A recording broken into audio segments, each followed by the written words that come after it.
Hey everyone, and welcome to the channel. In front of us, we have the 2023 Chevrolet Camaro. This is a ZL1 convertible, finished off in Summit White. MSRP is right around $75,000. So we have a very performance-oriented muscle car. We also have a convertible too. So you get the best of both worlds. Powering the Camaro is the 6.2 liter supercharged V8. This model is paired to the 10-speed automatic transmission.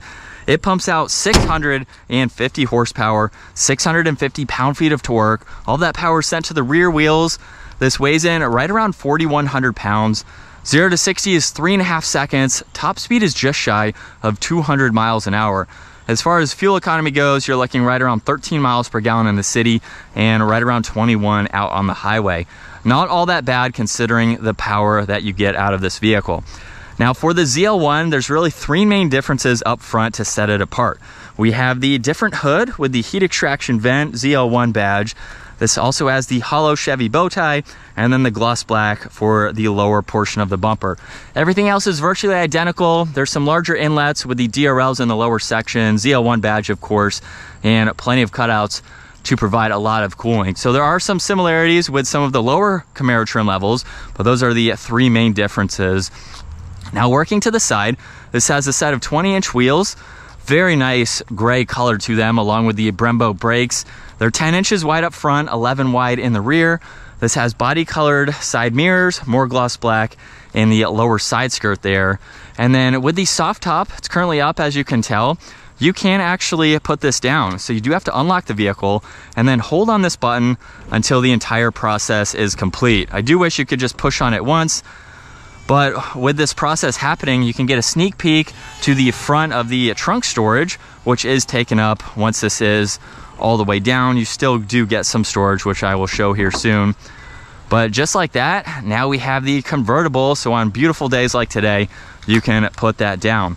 Now in back, trunk mounted spoiler with the backup camera, 3D design for those taillights.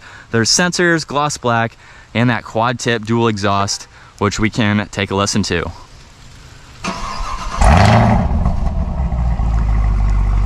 Definitely sounds very good. You can use the button on the key fob too to open up the trunk, or use the hidden button down below.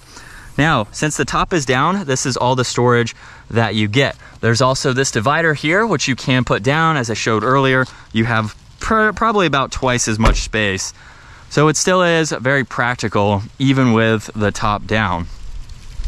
And working our way to the interior now, the ZL1 gets a ton of alcantara. It pretty much covers the entire door panel. There's Bose audio, storage, trunk release, all the window controls, memory seating adjustments too. Very nice design overall. And then with the Recaro seats, there's leather and alcantara. That works its way to these back seats here. There's wireless charging in the middle.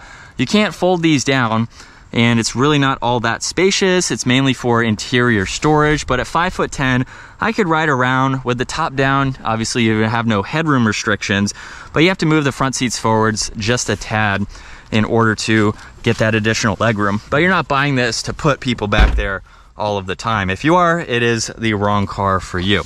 But steering wheel, completely covered in alcantara, ZL1 badge. There's cruise control, heated steering wheel. We have Bluetooth voice commands, these controls for the gauge cluster. There's also favorites, volume, and the paddle shifters. But let's fire this back up. And looking at the gauge cluster, tach is on the left, miles per hour is on the right side. And for the LCD screen, there's fixed info in the upper section, like your fuel level, along with battery voltage, oil temperature, things like that. And then underneath that, you can actually scroll through quite a lot. If I go to the left, let's start with info.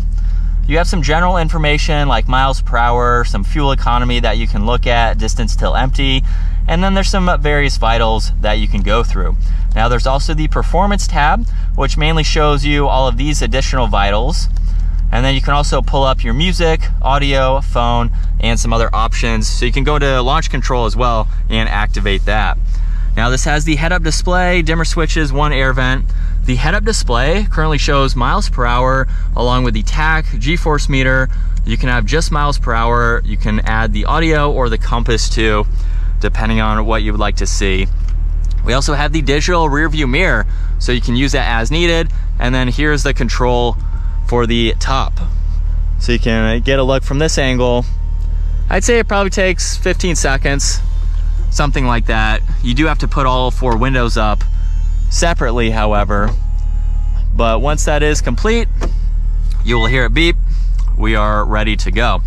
Now underneath that, there's the infotainment system. We have the split screen design and a bunch of icons, including Apple CarPlay and Android Auto. There's controls down below, so you have all these shortcuts that you can get into. There's even the home icon, power and volume, and tuning. This does have heated and ventilated seats. Temperature dials are the fan speed themselves. There's your fan speed, sync, everything like that, even the hazards up there. If I put this into reverse, there's the backup camera with the guidelines. You can also shift using the shifter or those paddles. Traction control and the drive modes are just behind that. So just depending on how you'd like to drive for the day. There's the e-brake, 12-volt, 2 cup holders, and a little bit of storage as well. More storage in the glove box, of course, and then alcantara covering that airbag cover. As far as visibility goes, that is a big pillar, but you can easily see around it. You can see over your left shoulder too, so there's not really many blind spots for this muscle car. Let's go ahead though, get it out on the road. And from second gear, here we go.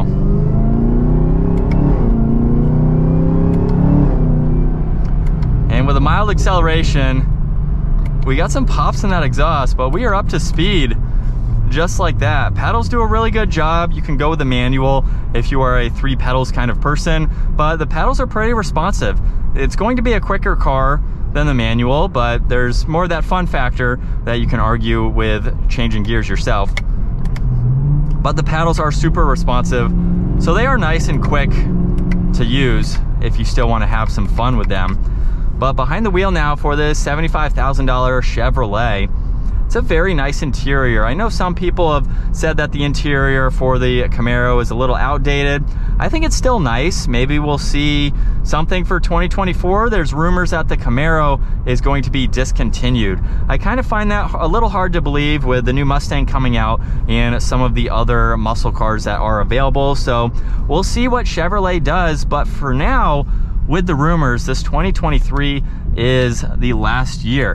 Now, coming back to the interior, I think it's nice for this car. It's pretty simple.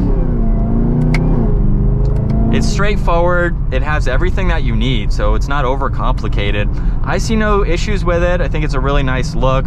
We have some very nice materials too. There is some plastic up on the dash, which is interesting to see with all the alcantara. Maybe that could be covered in leather or something. So I could see some of those aspects for the price. This should have a nicer material on it.